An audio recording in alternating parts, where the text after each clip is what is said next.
अरुणाचल प्रदेश के तवांग में 9 दिसंबर को चीन के दुस्साहस का भारतीय जवानों ने करारा जवाब दिया है।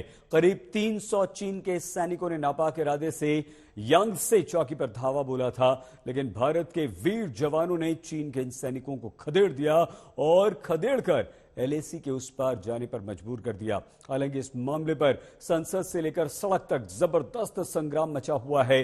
रक्षा मंत्री राजनाथ सिंह ने साफ साफ ये कह दिया है कि चीन को करारा जवाब हमने दिया है, हमारे वीर सैनिकों ने चीन के सैनिकों को खदेड़ा है। लेकिन विपक्ष का सवाल ये कि 9 दिसंबर की घटना पर संसद में 13 दिसंबर को बयान क्यों?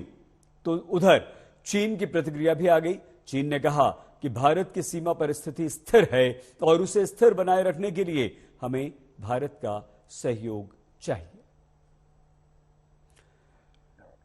चीन के तवांग में जो कुछ भी हुआ उस पर विपक्ष ने सरकार को घेरा।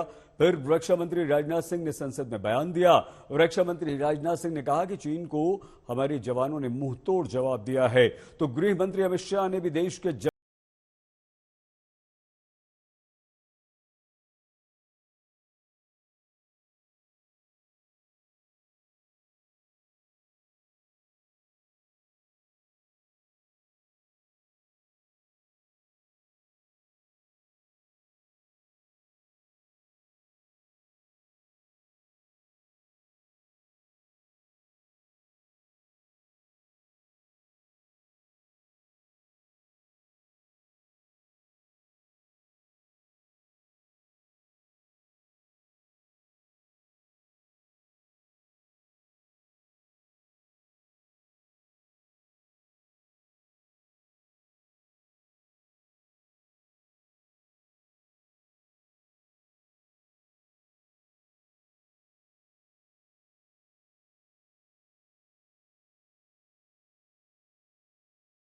चीनी सैनिकों को वापस खदेड़ दिया कि हमारे किसी भी सैनिक की न तो मृत्यु हुई है और न ही कोई गंभीर रूप से घायल हुआ है। इंडियन मिलिट्री कमांडर्स के टाइमली इंटरवेंशन के कारण पीएलए सोल्जर्स अपनी लोकेशंस पर वापस चले गए। अध्यक्ष महोदय, तवांग में एलएसी पर यथास्थिति बदलने की चीन की सैनिकों की कोशिश नाकाम रही।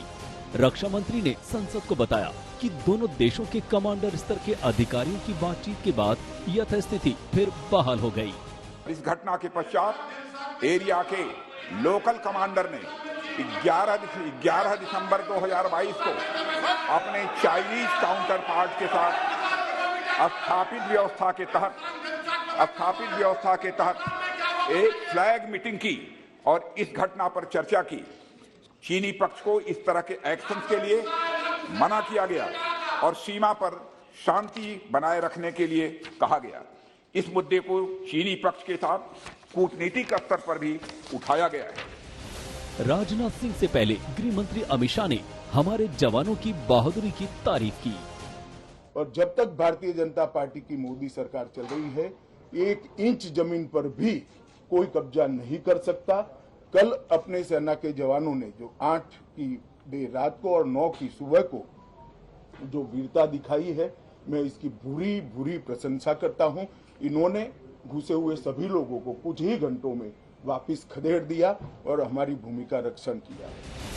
संसद में रक्षा मंत्री के बयान और गृह मंत्री के भरोसे के बाद भी विपक्ष का हंगामा जारी रहा और सवाल उठाए जाते रहे। ख्याल में कोई शक नहीं है कि चाइना की आंखें तवांग पे है और तवांग सेक्टर में हमें बहुत होशियार रहना है। जो आर्मी ने कल किया, मेरे ख्याल में पूरा देश का समर्थन के साथ किया है।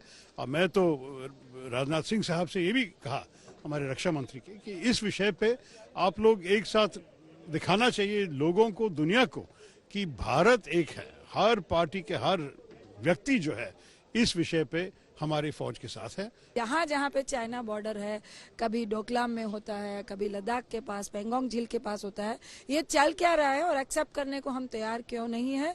हम सारा विपक्ष देश की सुरक्षा में एक साथ आपके साथ खड़े हैं, लेकिन प्रधानमंत्री को पूरे देश को विश्वास में लेना चाहिए। तवांग में जो हुआ वो चीन का असली चेहरा है। शी जिनपिंग और उनका देश मुंह में राम और बगल में छुरी वाली कहावत का सबसे बड़ा पैरोकार है।